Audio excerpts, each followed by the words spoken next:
Mr. Speaker, and thank you to the member for their question. There is no specifics in this particular act that would deal with that directly, and that's all the more reason that this particular piece of legislation needs more study. Okay, I think we're going to leave it there and get to statements by members. We're a couple of minutes ahead, but we always are aware that statements by members and question period usually get a minute or two after 3 o'clock anyway, so we're going to start a couple minutes early today. And we're going to go first, statements by members by video conference. The Honourable Member for Don Valley East. Mr. Speaker, I wish to raise the plight of over 3 million Uyghurs and other Turkic Muslims that are interned in concentration camps in the Xinjiang Uyghur Autonomous Region of China. The Chinese government continues to subject them and other Turkic Muslims to forced labor, physical and psychological torture, and forced organ harvesting. Uyghur women suffer forcible sterilization. The Chinese government's method of political and anti-religious indoctrination, destruction of cultural sites, and forcing Uyghurs to denounce themselves as Muslims is akin to cultural genocide. I call on all our allies and partners to demand the closure of the concentration camps and the release of all detainees.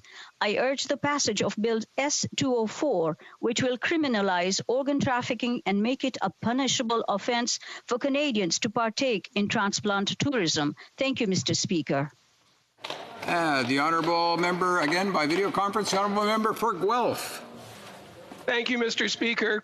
As the world grapples with the unprecedented challenges posed by COVID-19, young people are demonstrating their continued leadership.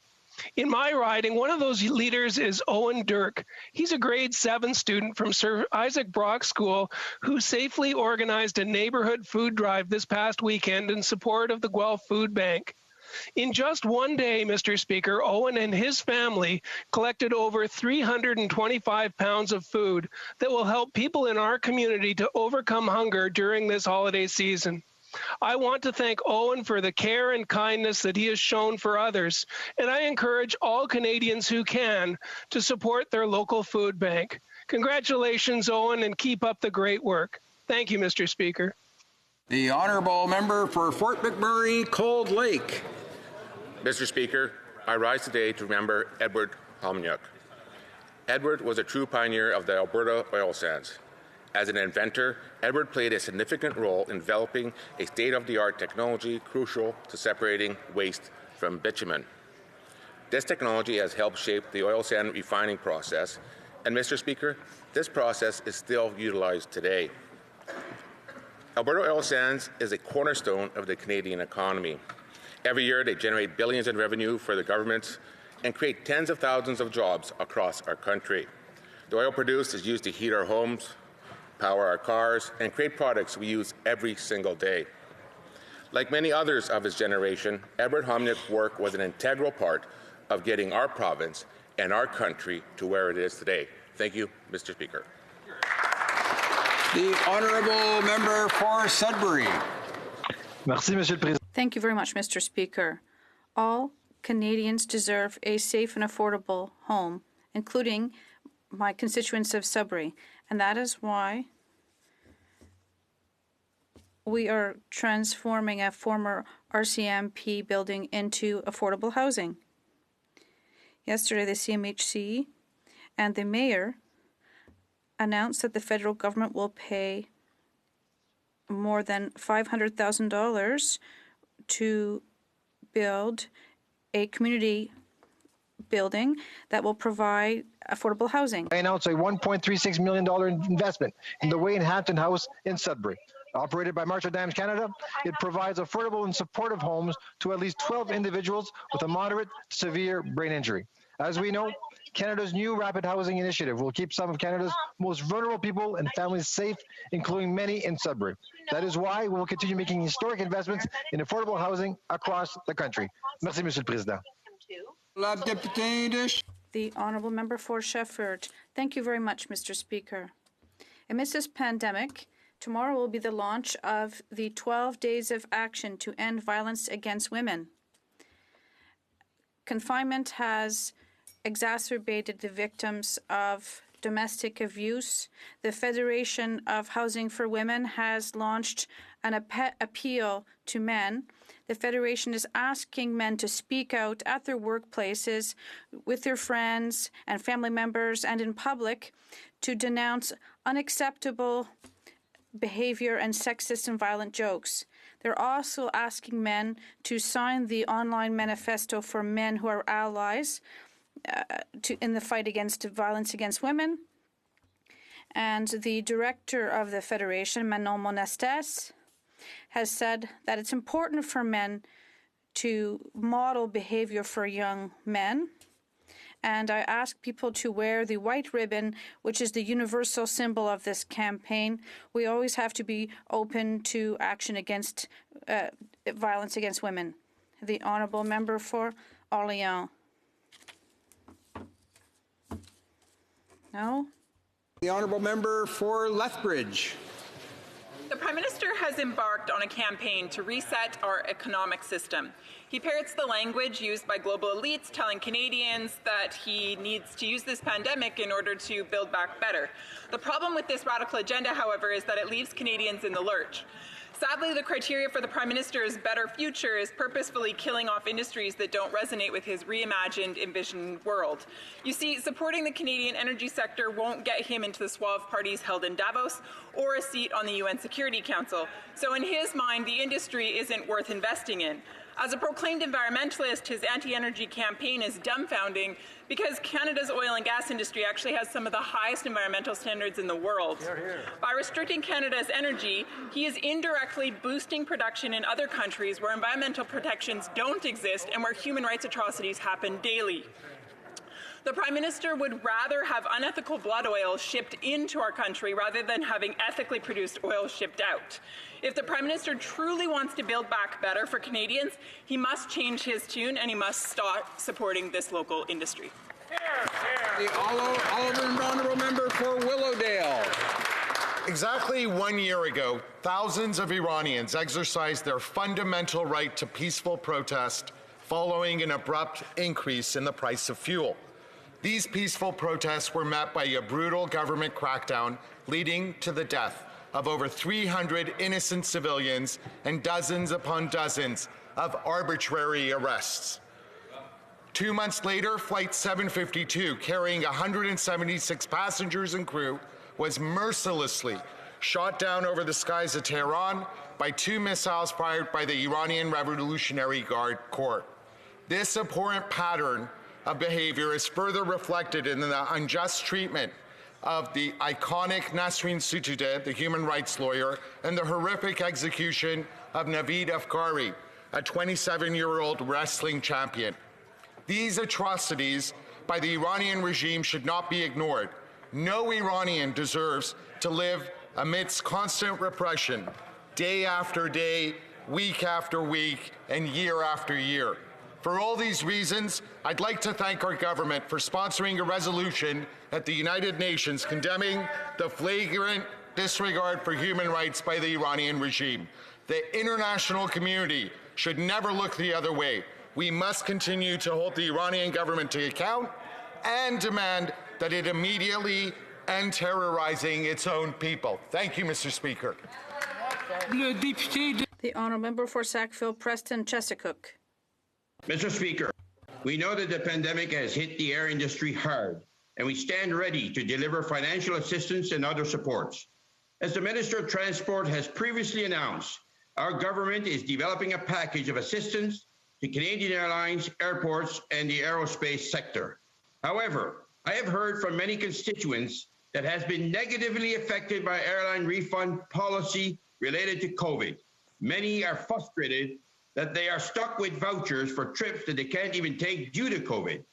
They are essentially providing interest-free loans in the thousands of dollars to the airline industry, and that is just not right. I am pleased that the Minister indicated that no taxpayers' money will be going to the airline until we receive a commitment around refund and until we can ensure that continued regional connectivity. As a government, we must protect important industry as well as all Canadians and their interests. And that's exactly what we shall do. Thank you, Mr. Speaker. Merci beaucoup. The honourable member for Flamborough-Glanbrook. Speaker, COVID-19 has opened our eyes to the impact infectious disease can have on our population, society, and economy. These diseases pose an existential threat to Canada. Before COVID-19, there was H1N1, SARS, Norwalk, West Nile, Ebola, measles, and polio, all within the last 50 years. Although the next biological threat is inevitable, the ability to cause human and economic devastation is not. For that reason, McMaster University recently announced the timely launch of the Global Nexus for Pandemics and Biological Threats in Hamilton, Ontario. The Global Nexus brings together leaders from a multitude of disciplines, all devoted to one goal: preventing future pandemics and mitigating global health threats. Along with the David Braley Center for Antibiotic Discovery, the Global Nexus will build on McMaster's record of being a leader in comprehensive infectious disease research. Speaker, we know the threats and solutions to serious health challenges are often found outside the lab. The work of McMaster's Global Nexus will create a bulwark against future biological threats to protect Canada and the world. The honourable member, l'honorable. The honourable member for Louis-Hébert. Mr. Speaker, last Thursday, the funeral wrapped up for Great Chief Maxi-One Otis Gros-Louis of the Huron-Wendat Nation, involving thousands of people who came to honor her memory. While many tributes have already been made in this House, I'd also like to humbly add mine. It's important for me because I'm from Sainte Foy and I represent a riding that is part of the Nonwetsu Nation on traditional Huron-Wendat territory, and it's important for me to pay tribute to this man who was involved for more than 30 years in defending his nation and contribute to uniting First Nations peoples and defending them proudly, both in Quebec and Canada and abroad. He always did so with great intelligence and simplicity, and he was a great man who inspired others and who was a moral guide. Honourable member for Thornhill.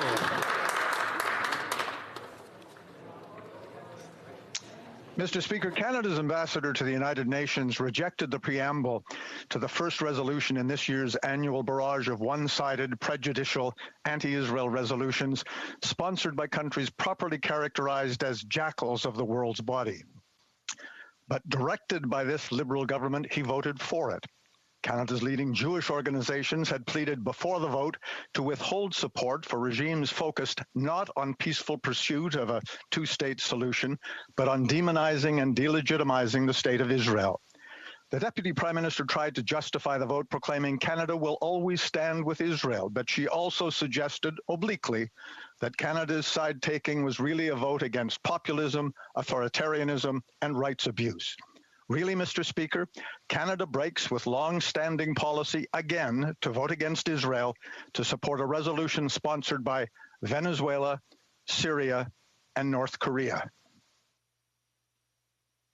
For West Nova.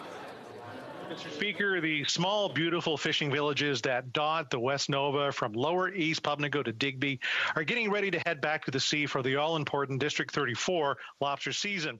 When bigger boats are tying up for the winter, Canada's most important fishery gets underway. Fishers have worked hard to provide a moderate living for their families, and they once again brave the cold and sometimes angry North Atlantic.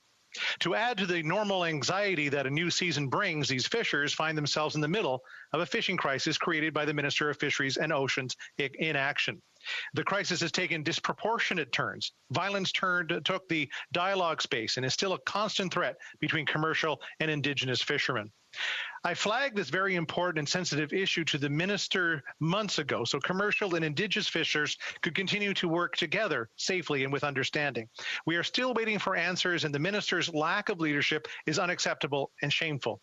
Mr. Speaker, I want to reiterate my support for all fishers in West Nova who are deeply affected by this crisis, and I continue my work to ensure that it comes to an end quickly and peacefully. Good luck to all the fishers with your upcoming fishing season, and please stay safe.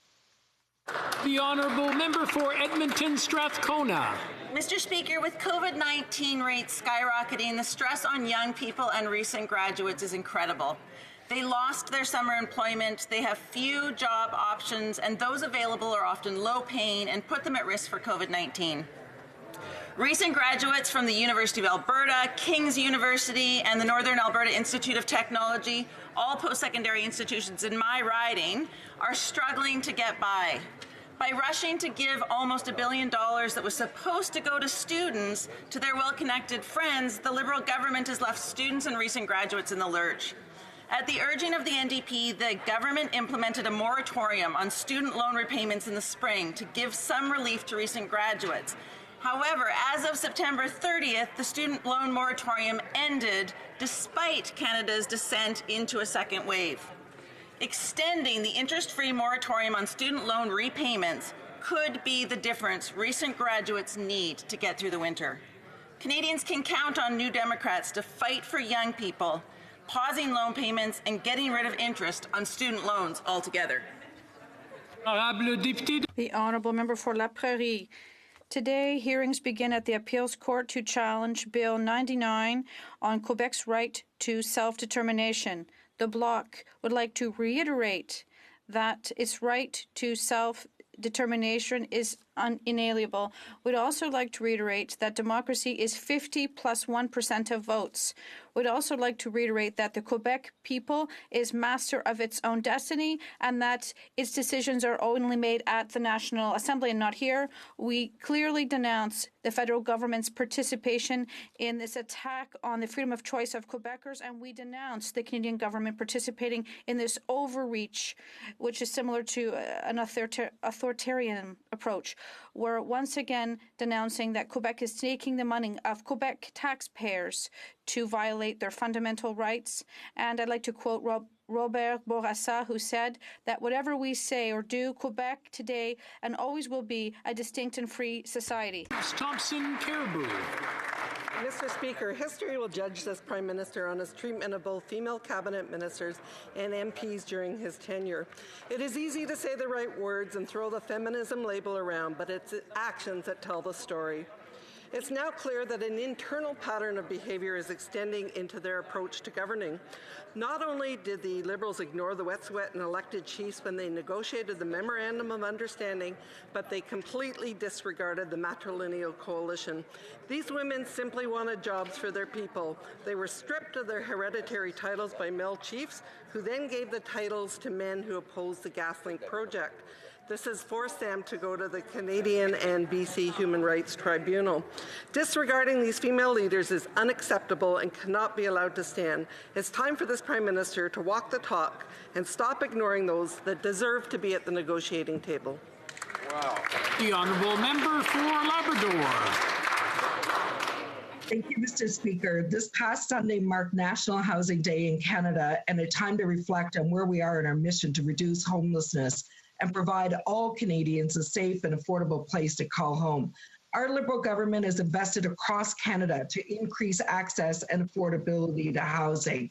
Whether it's the recent launch of the $1 billion Rapid House Initiative, the $155 million investment in the Reaching Home program, increasing funding for on-reserve housing, launching the first ever 10-year Inuit Housing Investment Fund, or increasing federal transfers to provinces and territories. We have stepped up and we continue to create solutions to homelessness and housing affordability. Our national housing strategy is a 10-year plan to help 530,000 families to find safe, affordable housing and reduce homelessness.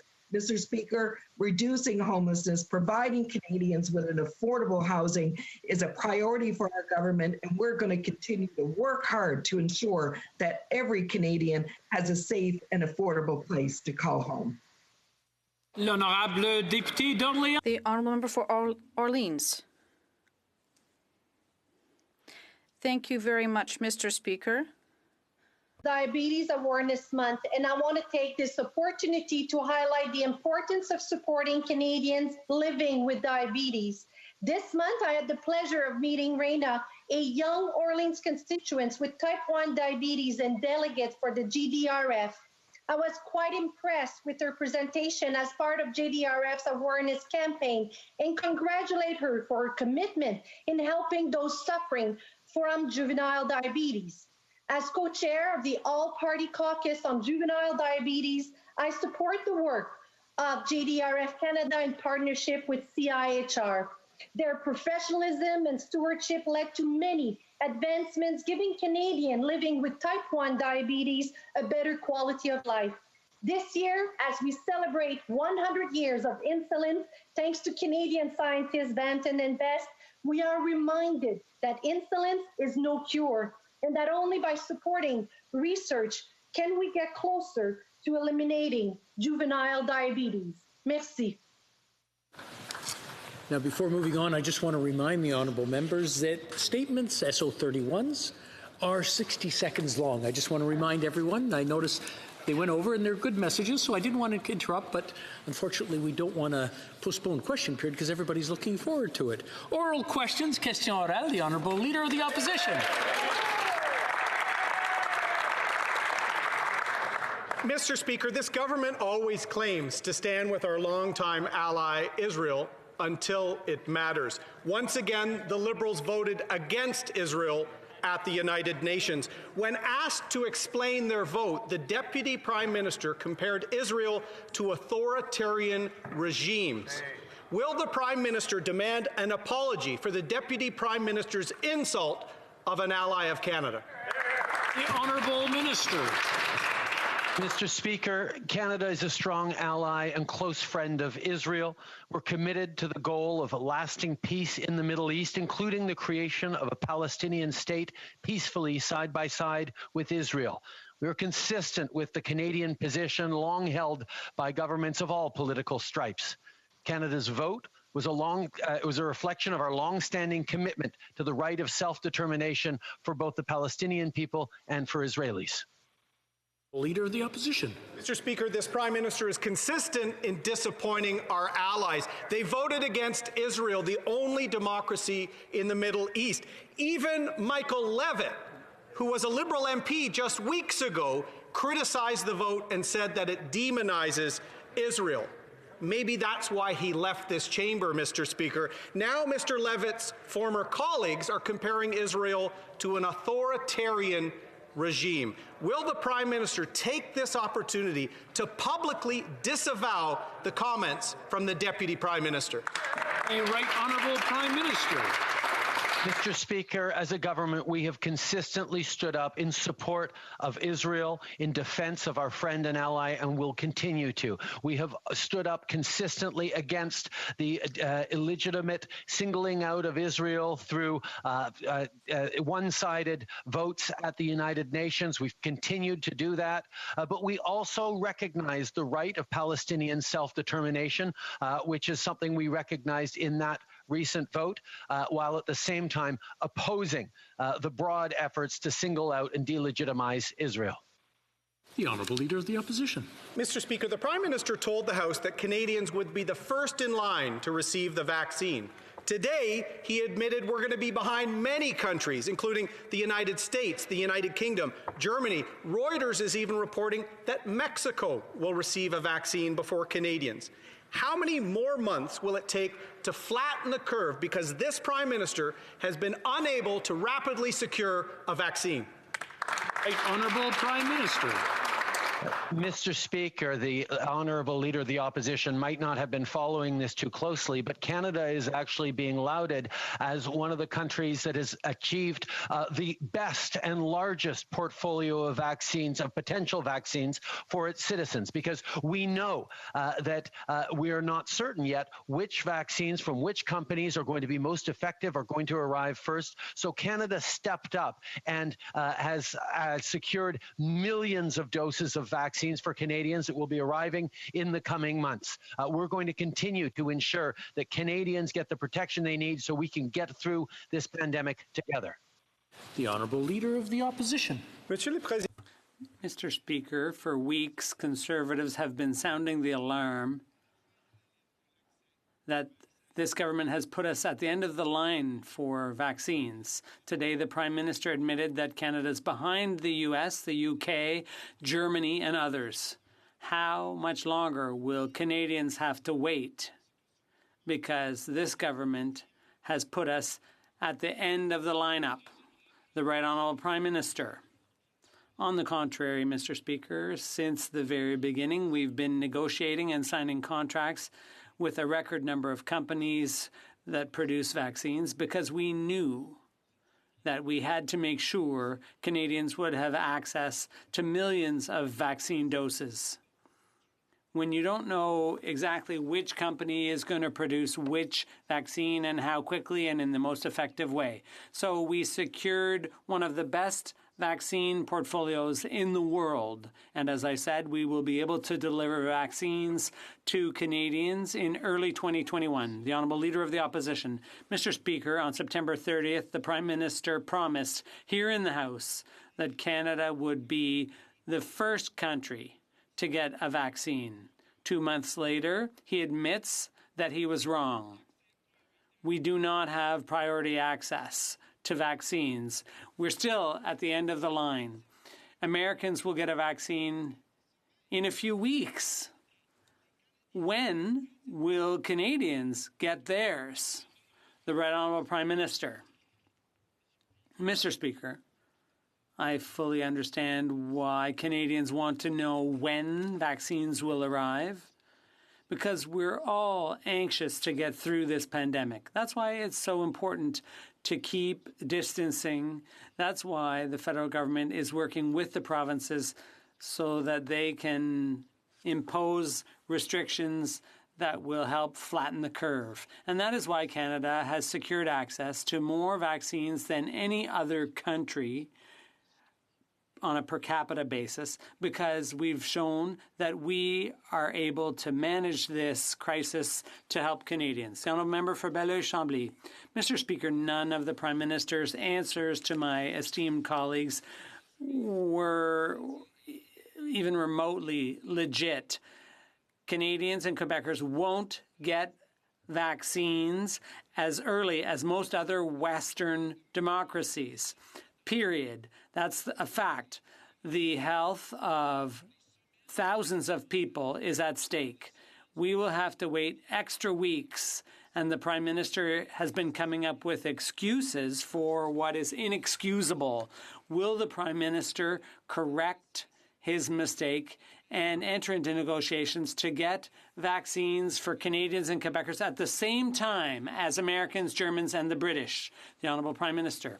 Mr. Speaker, since the very beginning, we knew that there were challenges because unlike the Germans and the Americans and the British, we don't have a mass production capacity for vaccines. So we had to come up with broader sources than those countries. And that's precisely what we did. And we were even criticized internationally because we got too much access to vaccines. We have the best access, better than so many countries. We did our homework to make sure that Canadians would get vaccines quickly and surely. The Honourable Member for Belleuil-Chambly. Mr. Speaker, we don't have too much. We're talking about when will we get it. The problem is when. The Prime Minister, basically by what he hasn't said and by his hesitation, has basically confirmed that Canadians and Quebecers will have to wait and remain sick, if not worse. You have to ask why Canada's pharmaceutical industry was not in the race. Maybe they're asking themselves that question. Who negotiated these bad deals? And are they the same people who are now lecturing everyone else, including the provinces? The Right Honourable Prime Minister. Mr. Speaker, we're not here to lecture the provinces. We're here to work with them. And that's why we delivered a record number of personal protective equipment and testing kits. That's why we've transferred $25 billion to the provinces to help get kids back in school and to have a safe restart. We are working hand in glove with the provinces and businesses to help Canadians as we get through this process. We have the right approach. We've made the promise. We will always be there for Canadians. The Honourable Member for Burnaby South. Thank you, Mr. Speaker. The number of COVID cases is going up.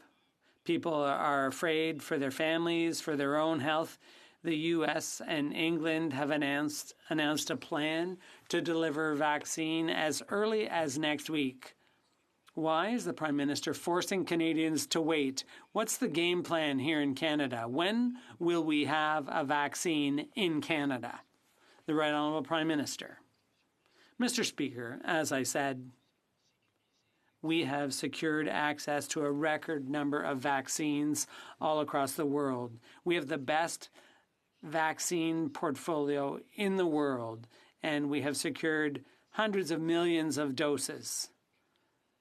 We know that we have to do everything we must to flatten the curve and reduce the number of cases to protect Canadians, and that's why we're also working to make sure the provinces have rapid testing kits and PPE. That's why we have supports for individuals and businesses all across the country.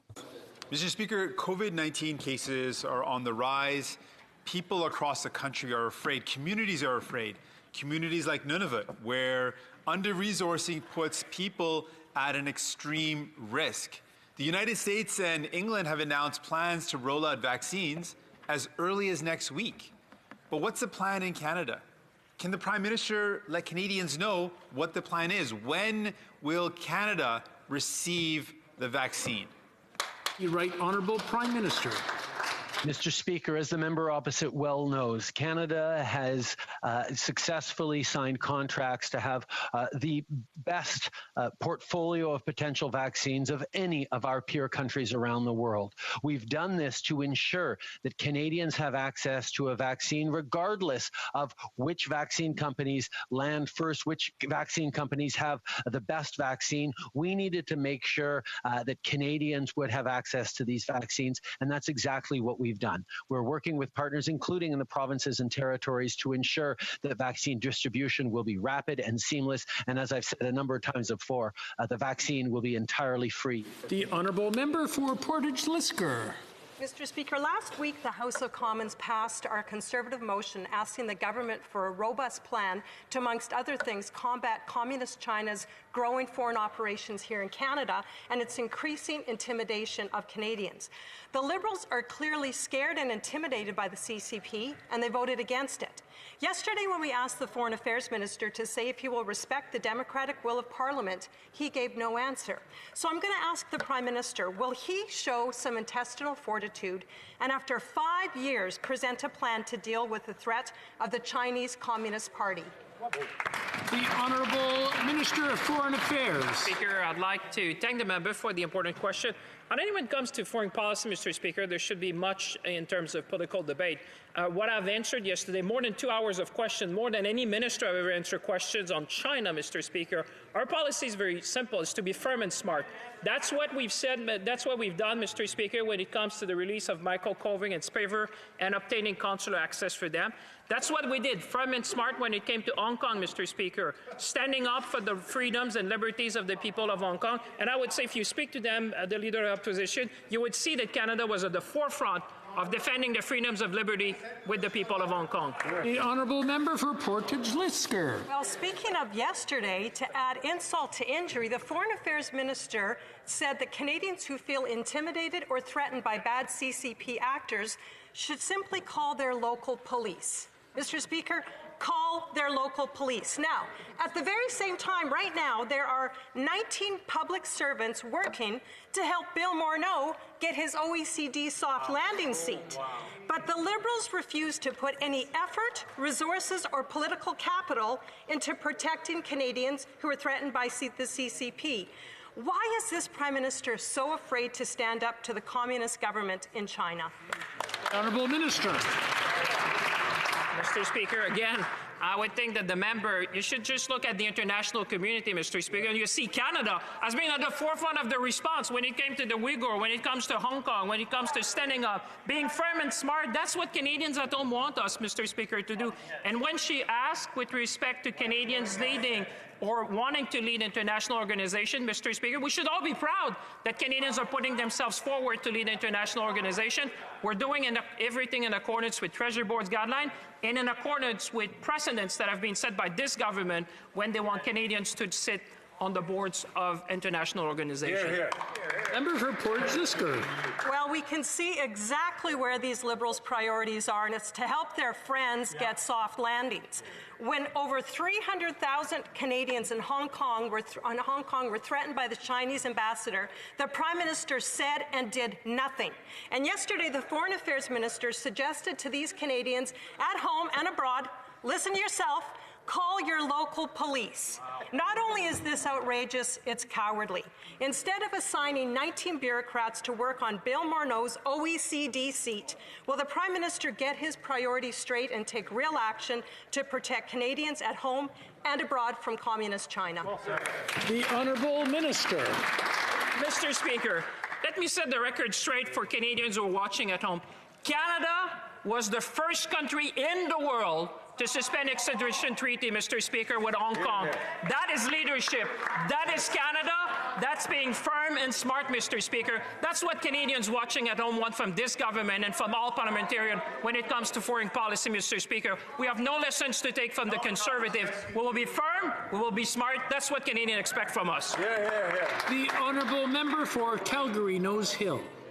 Mr. Speaker, based on the Prime Minister's response to the Leader of the Opposition, I just want to clarify that Mexicans will be getting the COVID vaccine before Canadians. The Honourable Minister of Health. Mr. Speaker, Canada has robust experience in delivering vaccination and the distinct advantage of a public health care system that builds on strong provinces and territories' expertise and relationships. We've procured a diverse portfolio of vaccines, as the member opposite knows, more per capita than any other country. Canada is well positioned to successfully vaccinate Canadians against COVID-19. The Honourable Member for Calgary Nose Hill. So what the minister is saying is that Mexicans will get vaccinated before Canadians. The Honourable Minister. Mr. Speaker, the member opposite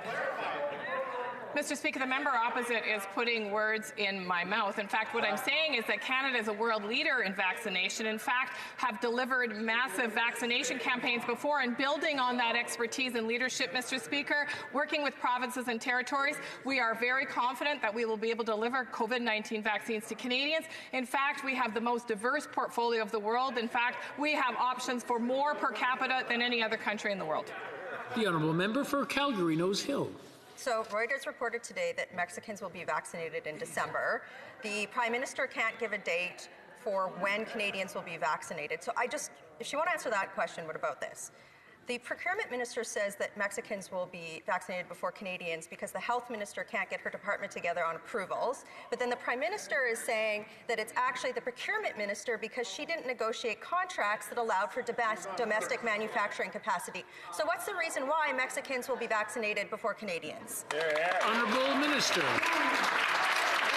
Mr. Speaker, all of government is working together hand in glove right now to ensure that we have access to vaccines for Canada. And in fact, our work has proven to be very fruitful. We have options on 7 promising candidates, Mr. Speaker, 3 of which are in regulatory review already as we speak, and those 3 showing tremendous promise in their opportunity to protect people against COVID-19. We're working with provinces and territories, Mr. Speaker, on a deployment plan building on the expertise that Canada already has in vaccinating massive amounts of Canadians every single year. Thank you, Mr. The Honourable Member for La Pointe de l'Île. Mr. Speaker, all parties in the House have recognized that French is in decline in Quebec. Now's the time to walk the talk.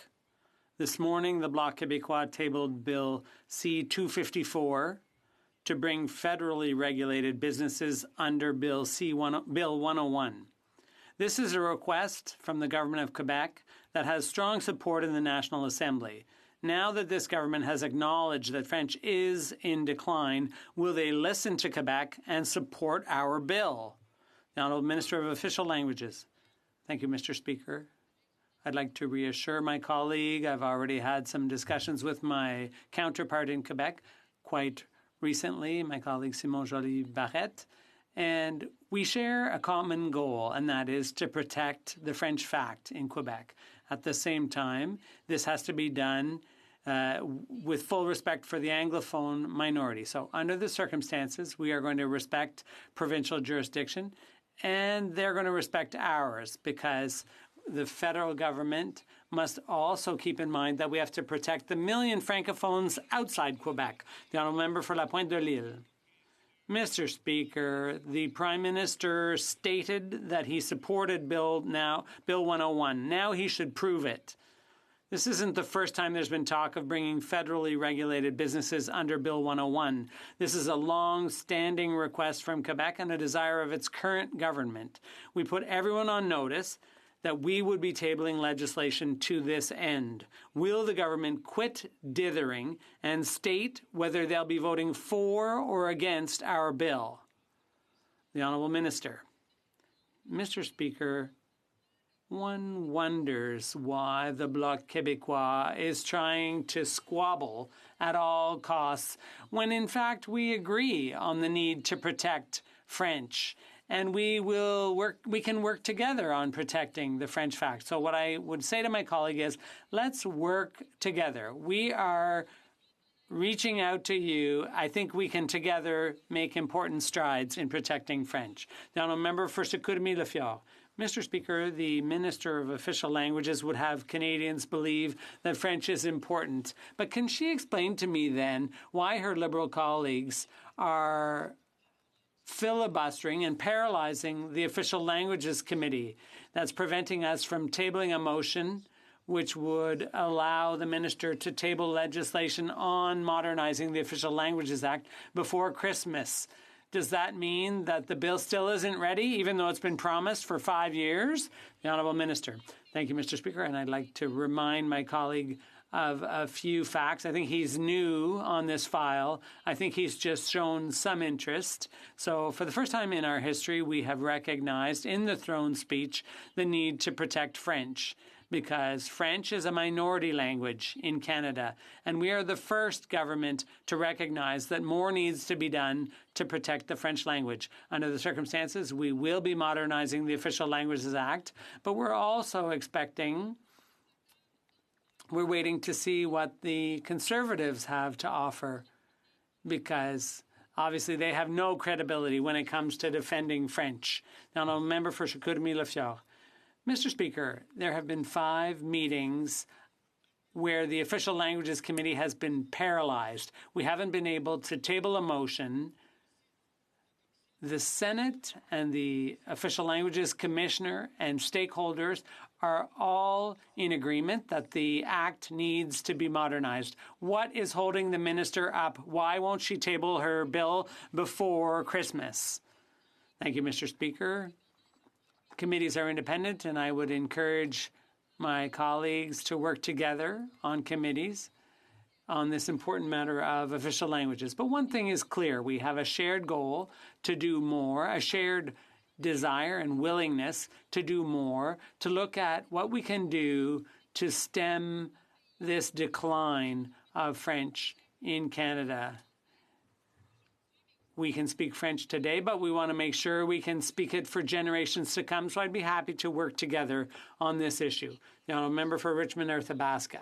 Mr. Speaker, the fact is the Liberals have been blocking the committee for weeks, and we've been waiting years for the Act to be modernized. Could the truth of the matter be, as the member for Saint Laurent and the director of the Liberal Party of Canada, Quebec, so aptly put it, they don't believe for a second that French is in decline in Quebec or elsewhere in Canada? If that's not the case, can the minister tell us why she hasn't clearly come out in support of the government of Quebec's intention to bring federally regulated businesses under Bill 101? The Honourable Minister. Mr. Speaker, I'd just like to remind my colleague that we are in favour of a strong Francophone community in Canada, but it's not a for or against thing. You can't just look at Quebec without looking at Francophones elsewhere in Canada. And you can't say one thing to Quebecers and another thing to Francophones outside Quebec. So it's the Conservative doublespeak that's interesting here. What are they doing not just to protect French in Quebec, but to protect French in Northern Alberta? Now, a member for Richmond-Athabasca. Mr. Speaker, the minister keeps throwing her arms up and lecturing everyone. But I sent the minister a letter raising the urgent need to modernize the Official Languages Act. Organizations all across the country are calling for this before the holidays. The consultations have been held, the reports submitted, the recommendations made. Will the minister commit today to tabling this legislation before Christmas if French is so important to her? Everybody wants this before Christmas. Will she do it? Yes or no? The Honourable Minister. Thank you, Mr. Speaker. Look, I did get my colleague's letter. It's the first time in 5 years that finally I got something on official languages, something so-called concrete from the Conservatives. That said, I'm happy to work with my colleagues. We're reaching out to our opposition friends to work together to protect French and all language minorities in Canada. Thank you. Lee Valley. Mr. Speaker, Max Johnson is an amazing local artist in Bella Bella. When I first met him 2 summers ago, he was painting artwork on the front of the new big house in his community. It was heartbreaking to later hear that he and his granddaughter had been racially profiled by BMO staff in Vancouver and had been handcuffed by police for trying to open a bank account. Now we've learned it was Indigenous Services Canada who told the bank manager that they should call the police.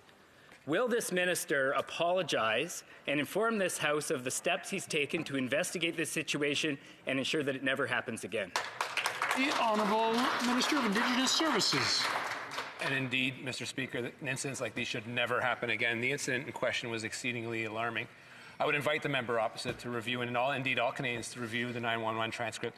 It is unclear at this time, but if there is any trace that Indigenous Services Canada, indeed any part of the government in Canada, was involved in that type of advice, as well as what information was conveyed when they relayed what was alleged, we will get to it. We will take responsibility for that action, apologize, move forward, and ensure that status cards are respected by all Canadians within this country.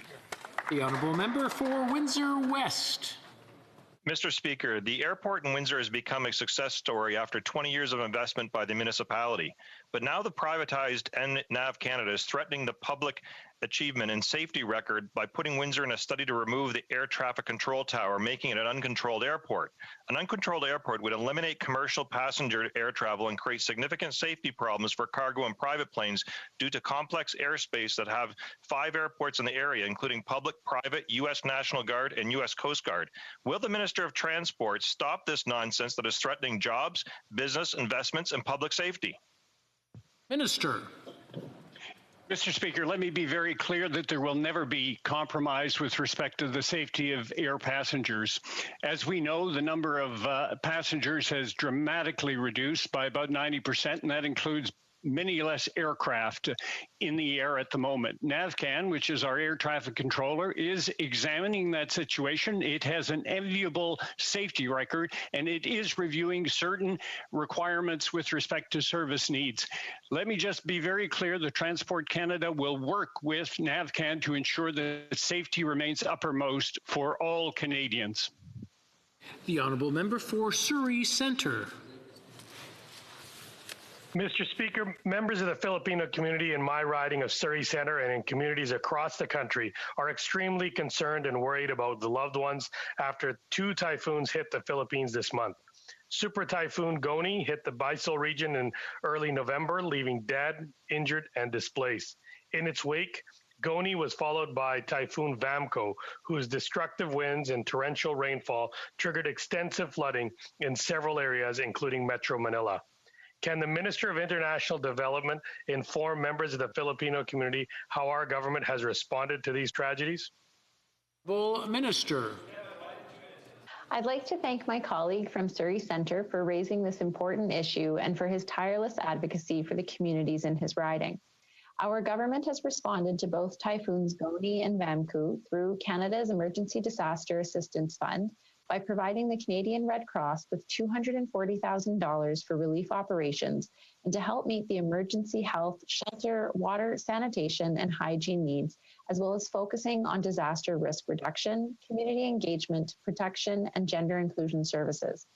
When Typhoon Vamco hit land almost 2 weeks later, we quickly responded with another $40,000 contribution to the International Federation of the Red Cross's relief operations to help provide. Honourable Member for Carleton. Liberals announced a big new program to supposedly rescue the jobs of employees of large employers. The relief program, we assumed they might want to help the airline workers, 20,000 of whom have lost their jobs, the countless hotel workers who no longer have a paycheck, or God forbid, do something for the hundreds of thousands of energy workers out west who are now jobless. But none of them got help. Who got the biggest chunk of cash from that program? Consultants and insiders. The firm Lazard & Co. was the largest recipient with $3.6 million, and another $22,000 to 2 former PMO staff. Why is it only Liberal insiders that enrich themselves off these programs? The Honourable Minister. Mr. Speaker, I'm pleased to share with the honourable member that the premise underlying his question is false. In fact, more support has gone to businesses that are keeping workers employed than has gone to help set up the programs. The contracts he's referring to simply establish the Crown Corporation to administer the program and put integrity measures in place so we know that the money is going to workers. If he doesn't think this is actually benefiting Canadians, I would ask him to talk to his members from places like Orillia or Abbotsford or Sarnia who are still on the payroll today because of the program that's supporting them. Well, member for Carleton. Well, it's actually Liberal middlemen who are getting rich off the program because, again, this program, the LEAF program, has furnished the largest sum of money to Liberal financial insiders. Now we're starting to get a sense of where all this money is going. $380 billion deficit, but only $175 billion has gone to CERB, wage subsidies, and CEBA loans for small businesses. Isn't it becoming clear that Liberals saw this pandemic as an opportunity not to save the livelihoods and lives of Canadians, but to enrich Liberal insiders with political influence? The Honourable Minister. Mr. Speaker, that question is absolutely ridiculous. I remember being on the phone through the middle of the night early in the spring, talking to workers, talking to businesses who didn't know where their next paycheck was going to come from, who didn't know whether they would be able to keep workers on the payroll. We've advanced programs like the wage subsidy that has 3 million Canadians still going to work as a result of that program. The CERB kept food on the table for 9 million Canadians, and the Canada Emergency Business Account has provided direct support to over 700,000 businesses. Mr. Speaker, we're going to continue to listen to Canadians. I'd urge that member to take part and be helpful in providing advice on the basis of what he's hearing, but if he doesn't want to, then we will go through this without him. Honourable member for Carleton. We have from the very beginning supported the basic programs to save jobs and provide incomes to people for whom lockdowns have cost them their paychecks. But those programs only account for $175 billion of the $380 billion deficit, a deficit which equals $40,000 for the average family of 4. Nobody knows of a single family that has got $40,000 from this government since the March pandemic outbreak. Mr. Speaker, isn't it becoming increasingly clear that the bulk of the cash is going to Liberal cronies and insiders who stepped in between the government and Canadians? Honourable Minister. Mr. Speaker, again, the member is putting forward falsehoods in an attempt to spin a political narrative that suits his interest rather than the interests of Canadians. The reality is, Mr. Speaker, he says now that he supports some of these programs. At the outset of this pandemic, he said the Conservatives would never support big, fat government programs to get Canadians through this pandemic. His leader, more recently, has described CERB as being completely messed up. The reality is, Mr. Speaker, it is not a leader who waits to find out whether something is popular before they decide to support it. It is an opportunist. We need more leadership to get us through this pandemic and less political opportunism. Well, member for Carleton. Well, it really says something when the best attribute the member can ascribe to his program administration is that they are big and fat. We want programs that are effective in helping Canadians. They want fat for their friends, and that's exactly what they have delivered. Now, speaking of the upcoming fiscal update, the finance minister has said that her government will impose limits upon itself to avoid the brutal external restraints of international capital market. Will the government tell us exactly what limits it will impose on the new debt it is piling on the shoulders of Canadians? The Honourable Minister.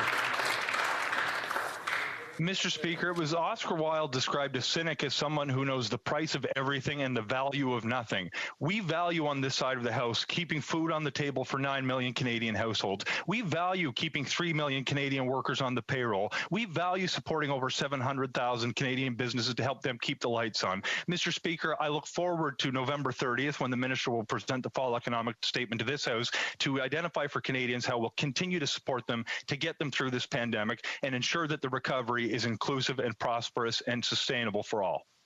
The Honourable Member for Berthier-Masquinongé. Thank you, Mr. Speaker. Mr. Speaker, our farmers can't count on the federal government. It promised to protect supply management, but it sacrificed them in 3 consecutive agreements. Then, it promised to fully compensate farmers for their losses. There was a check to the dairy sector in 2019, but since then, nothing.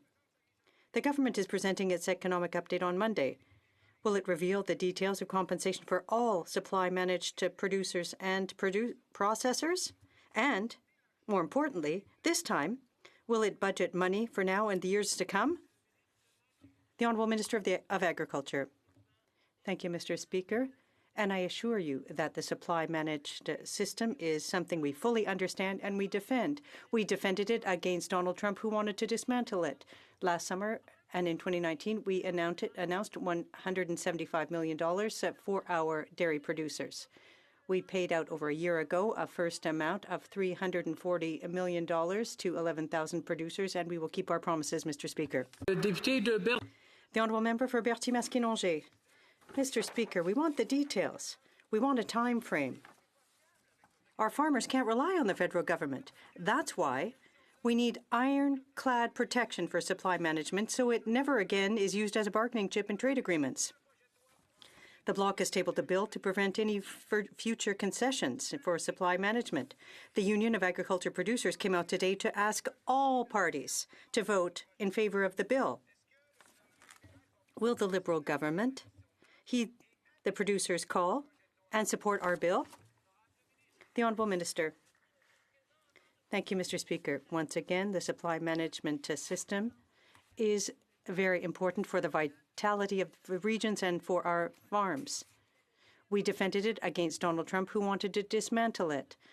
Less than a year ago, we paid out the first amount to 11,000 producers, over $300 million. We will continue. We will also protect supply management in negotiations with the UK. For Mission Matsky, Fraser Canyon. Mr. Speaker, after trading away access to Canada's dairy market, our farmers and processors are still waiting on the Liberal government to honour their commitment for trade compensation payments. We want the date, Mr. Speaker. When will the compensation be delivered to Canadian farmers and processors? The Honourable Minister of Agriculture. Thank you, Mr. Speaker. Supply management is very important for our agriculture in Canada. It's very important for our rural vitality. It's important to protect our family farms. And less than a year ago, our dairy farmers have received $345 million to 11,000 dairy farmers, less than a year ago. And we will follow our commitment, Mr. Speaker. The Honourable Member for Montmagny-Lillet, Kamouraska, Rivière-du-Loup. Mr. Speaker, I'll give the Minister of Agriculture an opportunity to answer something very simple. When will compensation payments be paid out? Tomorrow night I've got a Zoom meeting with farmers. I'd like to be able to pass some good news on to them. I asked the Minister then to answer, when will the next compensation payment be paid out to dairy farmers? It seems to me that it's a very simple question, a very clear question, one easy to answer. The Honourable Minister. Thank you, Mr. Speaker, and I'd like to point out that in July of last year, we announced $17.5 billion in compensation. Less than a year ago, we paid out $345 million to 11,000 dairy producers. And I assure you that we will keep our promises, Mr. Speaker. The Honourable Member for Les Bilouvinières. Thank you, Mr. Speaker. Dairy farmers are eagerly awaiting the compensation promised by the Liberal government for their loss of market share as a result of free trade agreements with our trading partners. Mr. Speaker, is the government going to take action and tell farmers how much to expect? And more importantly, will it do so before December 31st, 2020? Can the minister confirm this? The Honourable Minister.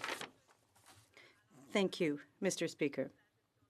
Supply management, I assure you, for dairy, poultry, etc., are very important in Canada, for Canadian agriculture, for rural vitality, to protect our family farms.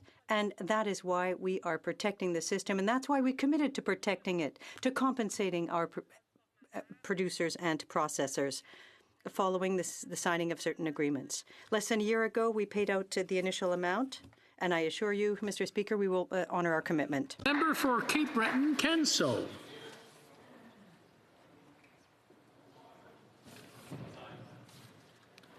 The honourable member for Cape Breton-Canso. Mr. Speaker, Canadians have changed their ways of life to keep each other safe. I'm especially proud of my constituents in Cape Breton-Canso for all their efforts. In Nova Scotia, we've seen a surge in cases, and that's cause for great concern. We need everyone to do their part to help stop the spread of COVID-19, and downloading the COVID app is a great way to do that. Given the increases in cases, I'm very pleased that the COVID Alert app is available in my home province of Nova Scotia. Could the Minister of Health inform Canadians of the importance of the COVID Alert app and how it will keep us safe? The Honourable Minister of Health. Thank you, Mr. Speaker, and I thank the member for the question and for his great work on the Standing Committee of Health. The COVID Alert app is indeed an important public health tool that will help Canadians identify if they've been exposed to COVID-19, and over 5.4 million Canadians have downloaded the app to protect themselves, their friends, and their families. The app protects users' privacy, but it also helps alert users when they've come into close contact with someone diagnosed with COVID-19. It's an extra layer of protection for users and a way to help our hardworking public health workers that are working so hard all across the country. I encourage all Canadians to download COVID Alert app today. Honourable member for Kildonan St. Paul. The immigration minister recently said it's never been easier for families to reunite. Meanwhile, hundreds of families have been unable to reunite since the onset of the pandemic, and the Liberals promised these families would be reunited with a new 14-day processing deadline back in October, but hundreds of cases missed that deadline. Graham in Calgary is eager to reunite with his American fiancée, Courtney, and the last time they saw each other was 5 months ago when she gave birth to their son. But apart from a bizarre request to provide proof of their relationship, they haven't heard anything in over a month. And I don't know, Mr. Speaker, maybe the baby is proof enough of that relationship. I'm not sure. But why did the Liberals break their promise to separated families? Minister. Far from breaking that promise, Mr. Speaker, we're living up to it every day, and that includes in meeting the service standard with regards to reuniting families. We're prioritizing and accelerating spousal applications. We've allocated 40,000 spaces under the parent and grandparent program. Mr. Speaker, this is a government that is committed to reuniting families while at the same time protecting the health and safety of all Canadians.